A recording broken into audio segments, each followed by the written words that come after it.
Welcome into a brand new episode of the Whole Story Podcast. On today's episode, Suzyn Waldman, who's the Yankees broadcaster for WFAN. Suzyn, thanks so much for joining the podcast today. Before we get started, I just want to make it clear that I was grounded for 2 weeks in the 7th grade, and I couldn't watch any TV. And this is before I became a baseball fan. And at that time, I started listening to you and John on the Yankee broadcast. And that's how I fell in love with the game of baseball and started having an interest in broadcasting. Wow. Well, that's amazing. And you know what? You learned the right place because baseball is a radio sport. Mm-hmm. It really is, because you have to learn how to describe the action, and you can feel in your mind and you can create in your mind a lot more things than actually watching it on television. Baseball has always, to me, been a radio sport. So you got your indoctrination in the right place. Good for you. 100%. And what is it like just being around the game of baseball, especially in New York? I know you spent your whole entire life around the game of baseball. Well, but it wasn't in New York. I grew up in Boston. And I had my own season ticket when I was 3, and I could literally reach out and touch Ted Williams. So that's how long ago that was. And I've always said you can't come late to baseball if you don't know the stories and you don't know the people, and if it hasn't been really passed down, then go ahead and do your stats and all your stuff. But it's a human game. Baseball is not just what the Sabre people do and the stats. It's stories. It's sitting with your grandfather or your grandmother and sitting with your mother or father. That's what baseball is, and that's why it's different than all the other sports, because it's a human game. Maybe because it's every day. Maybe because the ball players look like us or look like you. They don't look like me, but look like us. They're not superhuman, and it's very different. And and I was always around baseball, even in my first career when I was in theater. How I would go to games on the road was call up and say, "Hi, I'm Suzyn Waldman. I'm starring in Man of La Mancha or whatever. Do you guys need an anthem singer?" And this is in the 70s when nobody thought of singing the anthem because they didn't realize it was a way to get on television. I just wanted to go to the ball games. And so I was always around it in both careers. And I was friends with a lot of the people around the Red Sox forever. They're all gone now, but I grew up with them. I was 4 when I met Ted Williams and Johnny Pesky and people. And I called Johnny Pesky Uncle Johnny till the day he died. So it's very, very different. It's a very personal sport. And I really think you have to feel it in your bones from the time you're a little kid. You mentioned being in theater, and it's a performance either in theater or broadcasting. How much did you realize when you first started broadcasting baseball games, wait a second, it's like the same job, just at a different office, basically? And the only difference is you don't know how the play is going to end every day. I didn't have to get into broadcasting to know. I always knew that. And I'd always said I was always friends with players. And, when you're in theater, you meet a lot of ball players. I was always part of that, and they were always friends of mine. And I always realized that same stage, different play. That's what it is. And the same people, or should I say same people, different stage. The same thing that puts a bat in Derek Jeter's hand is the same thing that makes Suzyn Waldman stand out in front of 80 million people and sing the national anthem at the World Series. Everyone can sing, not everyone can make a living at it. Everyone can play baseball, not everyone can make a living at it. Same person, different stage. I always knew that. And I think that's one of the reasons why I've been able to get good relationships with players, because they know I'm a performer. It's not easy to fail. It really isn't. And when you fail in public, I think when I started, one of the reasons I was accepted by players, not necessarily other people, but a lot of the players, was because they knew I was a performer. So they knew what that meant, because my questions were different. Mm-hmm. And it's very important to be able to know what it feels like to fail in front of a vast audience. I think that's a very important thing. And that's something that I have always brought. I think that's what I've done. Mm-hmm. You mentioned failure. Everyone has it. It's part of human nature. And I feel like a lot of broadcasters the good ones learn from their failures. What is one that you look back on and sometimes can appreciate a failure that you have because it made you a better person or a better broadcaster? Well, I don't know that it's been a failure, but I know the thing that sticks out in mine, it wasn't actually broadcast. I was covering the team, and there was a talk show host in New York that is like still one of my best friends named Mike Francesa, and that's as big as it gets with Mike Francesa. And I was reporting on something, and he asked me a question, and I said, boy, I don't know. And he laid into me like, what are you doing there and all that. And I went back into the Yankee clubhouse. So this must have been about 91, 92 or 93. And Wade Boggs said to me, next time, and because it was on in the clubhouse, the radio, and he said, next time the answer is, I don't know, but I'll find out. And I was never not prepared ever again. And I over prepare. I have like reams of things that I write down. I don't use any of them because, but I always have this just in case something goes wrong, I'll have it. And it was that's probably the biggest lesson I ever learned. I don't know if it was a failure. Yeah, I'm sure it was. It was a failure to prepare the way I know I should have and just try and skate by. And I don't do that anymore. And I think when you're in theater, you learn how to perform. Even if you do make a mistake, you keep going on. And I've had plenty of those. I had plenty of, I don't know, you learn how to cover better. You learn how to help your partner. You learn how to say things so that it doesn't hurt someone's feelings. You can be critical without blasting somebody. You really can. And usually it's a lot easier and they'll listen because, by the way, and you'll learn this, players say they don't listen. If they're not listening, their wife is, their sister is, their kid is, their mother is, their father is. So there are ways to learn to say things to get your point across without bashing someone over the head. And that's what you learn by saying things and going, oh gosh, I shouldn't have said that. But you learn from that. But you talk about failure. The great players, and I think of Derek Jeter with this because I know that he lived his whole life like that. And if you talk to people about Jeter, he was never afraid to make a mistake. And there's a difference between being afraid of failure and not being afraid of failure. If you're not afraid of failure, you'll keep going and your failures don't hurt you. They'll make you be better. You don't take your failure as a failure. Oh, okay, I can't do that. Let me work on that. And that's what a guy like Jeter did over and over, year after year, from the time he entered the organization. And it's just a big difference. And you'll learn it. You'll learn it. It's don't be afraid of failure because you'll learn how to cover it up. You'll learn how to fix it, and you'll never do it again. Mm-hmm. Now you mentioned over preparing to some point where you hope you never have dead air. And I asked someone this question before, what's something that you would say if you ever got lost for words? And they said, well, I hope I'm never at a loss for words. And between you and John Sterling calling so many baseball games, you called saw every single game. Derek Jeter, Mariano Rivera pitched, Joe Girardi, Joe Torre. How do you still go into the ballpark every single day with that mindset of, I'm not just going to mail it in for today?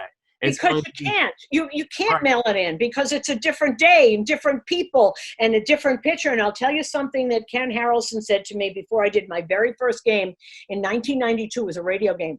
And the White Sox were in, and he was broadcasting at the time. And I'd known him since '67 when he played for the Red Sox. And Ken Harrelson, great little story. When he joined the Red Sox, it was mid-season because Tony Conigliaro, who was loved and anybody listening to this, if you don't know who Tony Conigliaro is, Google it. I'm not going to explain it. And he ran out to right field, and that's where Tony used to be. And he came out with big brown bags. And in the bags were candy and bubble gum. And he ran out that first, before the game, knowing, all right, I'm going to right field. That's Tony's place. What are the fans going to do? And he threw gum and candy into the stand. So everybody loved Ken Harrelson from that day on. So he knew what to do. But Ken Harrelson said to me, if you get stuck, and you will, always go back to the pitcher, There's always something you can say, always something you can say about the pitcher. Is he moved to the side of the rubber? Is he taking too long? Is he thinking? Is he looking into the air? And that's what I do. And that's something he told me in 1992, and I still do it. And by the way, don't be afraid of dead air. There's a whole ballpark. Well, there won't be now, but there's a whole ballpark full of people, full of sounds, full of, the bat on the ball and the slapping of the mitt. And there's sounds there. Don't be afraid of dead air. Don't be afraid to let the sounds and feel of the game come into the microphone, because that's where you get your fans, not by you babbling. So every time you think there's dead air, no, there's never dead air, because something is going on. That's the beauty of baseball. Mm-hmm. What was one of the first things that you were excited about when you first started broadcasting games with John? Oh gosh, John and I had been friends for so many years that I was just excited to be there. I was very aware, Alex. Whoop, that's my shepherd. I'm sorry, that's Margot. I was very aware whose seat, not physically, I was sitting in. I was very aware that Mel Allen sat in that booth, and I was very aware that Phil Rizzuto, who was one of my first partners on television, was in that booth.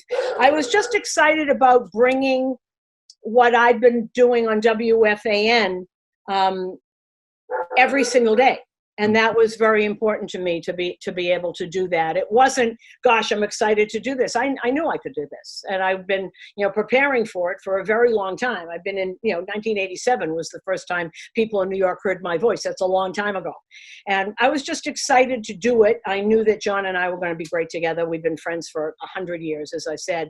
And I know what he does best, and he knows what I do best, which is, bring in personalities and people. Anybody can tell you what happened. Any idiot can say a slider down and away. Why did he throw that? What happened? What was he thinking? Was there a mix-up somewhere? Those are the kinds of things, you try and do. I think I was excited because I always try and, if there's one thing I can tell a fan that they don't get from reading the paper or watching television, that's what I want to do. Mm. One of my favorite things about either listening to you and John on the radio, it's like, this is the first time we've ever talked, but it seems like I know you, because it seems like anyone on radio who does it every single day, you're real. You can't really be fake on the radio. You can't. And I've always said that. And the people that on the radio, I have never met anybody who's been one person on the radio and a different person off the radio. It's too personal. And you know what else, Alex? I think it's very important. Fans know in 5 minutes whether you're a fraud or not. They know in 5 minutes, and it doesn't mean everybody has to like you. It really doesn't. But they know if you're telling the truth, your truth. And it's not always their truth, but it's your truth. When I meet people, it's never Miss Waldman, ever. It's always Suzyn.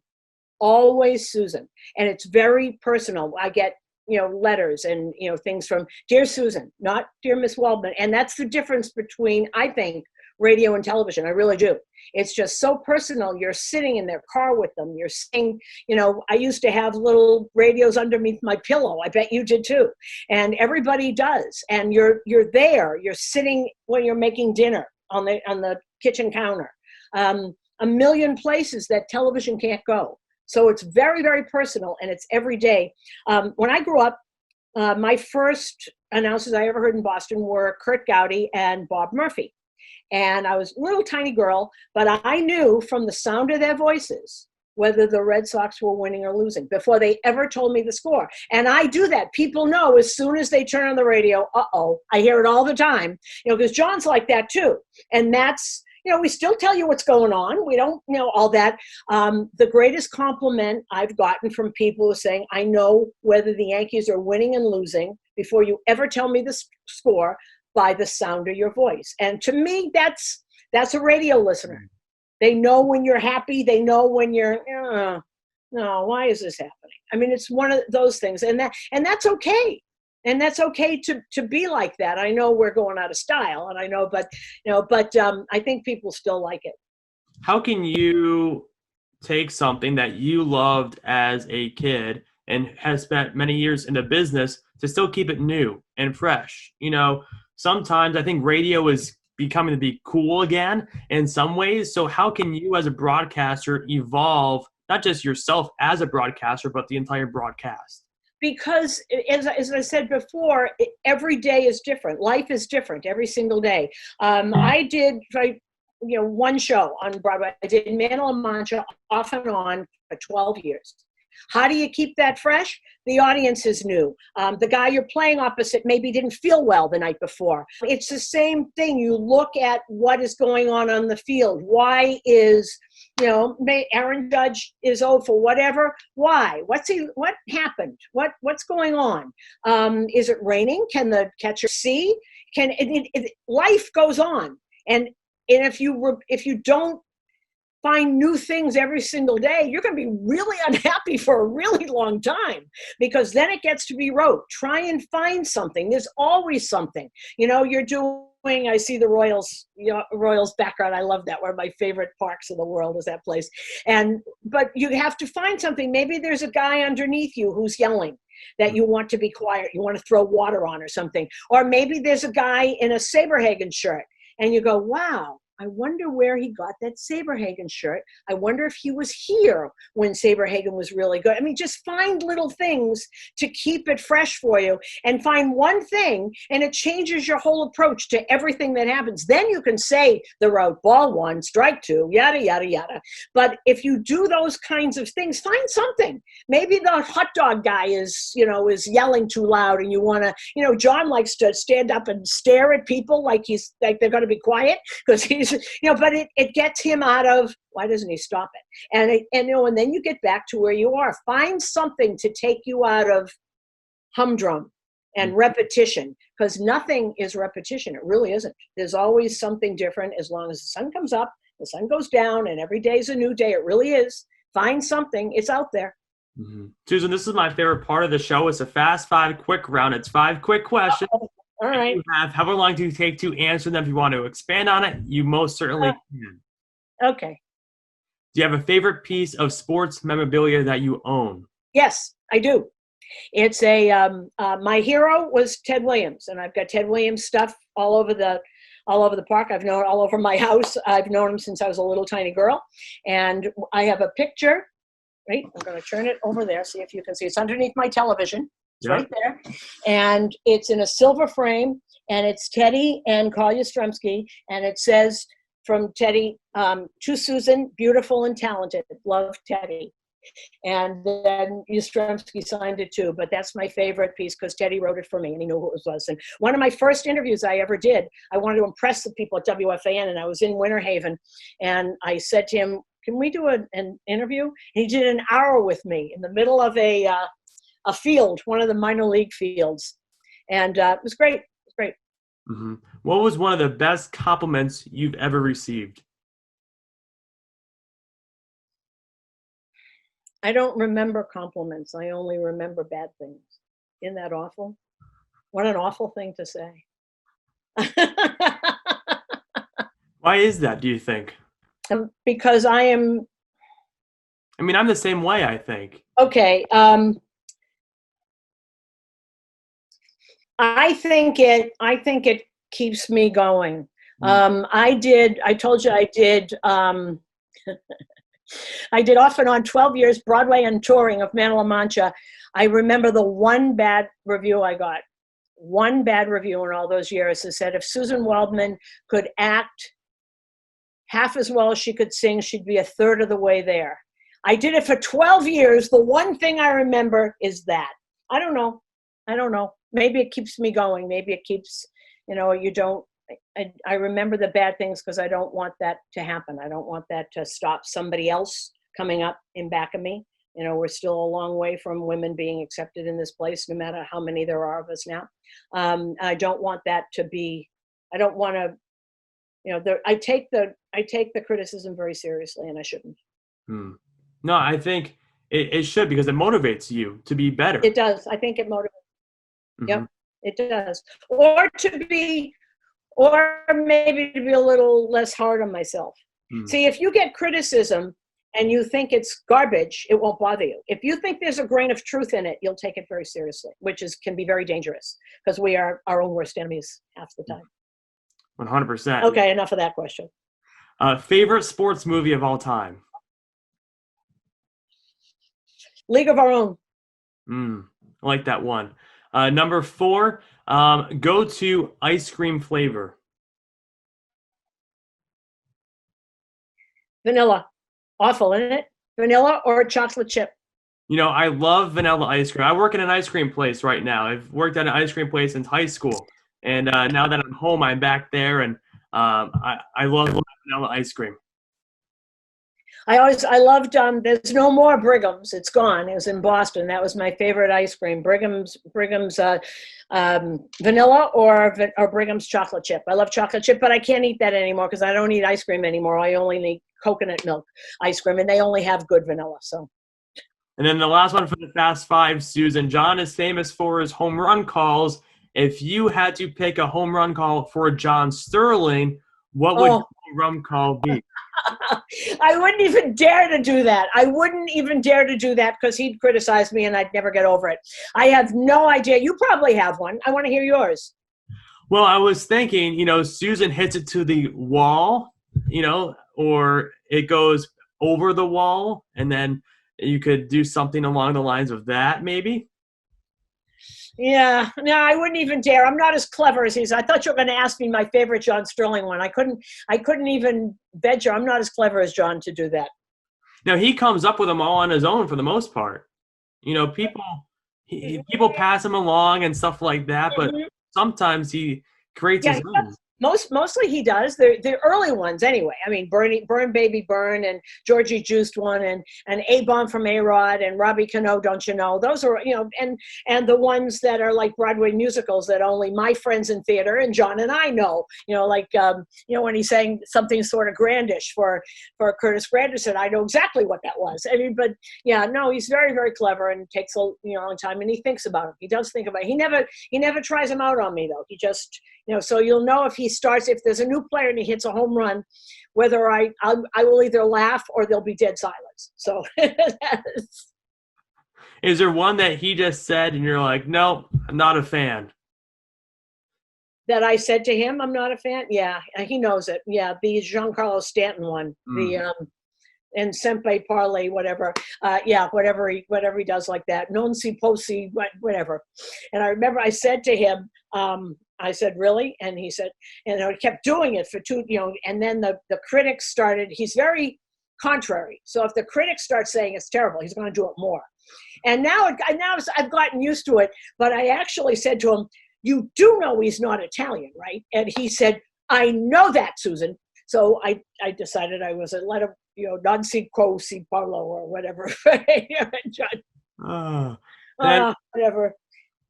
Suzyn, my last question for you on the podcast is one I always like to ask someone that has a passion for baseball and loves the sport.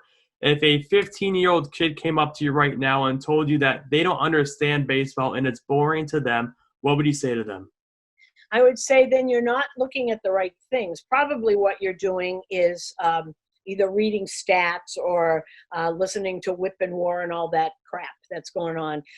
Baseball, if you look, and I've had lots of conversations with young kids, sit in your seat. Don't just look at the batter and the ball. Don't do that. No, there's never total silence on a ballpark. Someone is either moving or they're giving a sign or they are it's not football. It's not a football broadcast where you see the ball and the quarterback and you don't really see who's lining up where and everything. Baseball, someone is always moving. The other thing is, unlike the other sports, it's always one-on-one. It's always pitcher against batter, catcher against runner, outfielder against runner. So look at it like that. Look at it as a person, because they're all people, and that's the difference between baseball and other sports. And don't concentrate on the guy with the ball and the guy with the bat. You'll see them plenty. Don't concentrate on them. Concentrate, where's the right fielder playing? Why is he playing there? Has somebody told him to move over? Has somebody told him to move in? Why do you think that's happening? If you think about that, and it becomes more of a mind game. It's like you're playing chess right along with the players. So you'll look at it totally differently. If you look at it just as, Stratomatic or whatever you guys are doing now, and, little Nintendo stuff and whip and war and stats and stuff, you're never going to like it. You're never going to like it because they've taken the humanity out of it. As long as you look at it as a human being against another human being, you're going to be great and you're going to love it. Well, Suzyn, thanks so much for taking the time to come on the podcast today. It was so great catching up with you, and we hope that baseball is back soon, but safely. I always like to say that. Exactly. Safely. And I got to tell you, you're terrific. I don't know what I expected, but you are just great. I just wish you all the luck in the world. I bet you're great. I'm going to start looking up your stuff when you start broadcasting some games. I appreciate that. It means the world, Suzyn. Thanks so much. Okay, Alex, anytime. Thank you.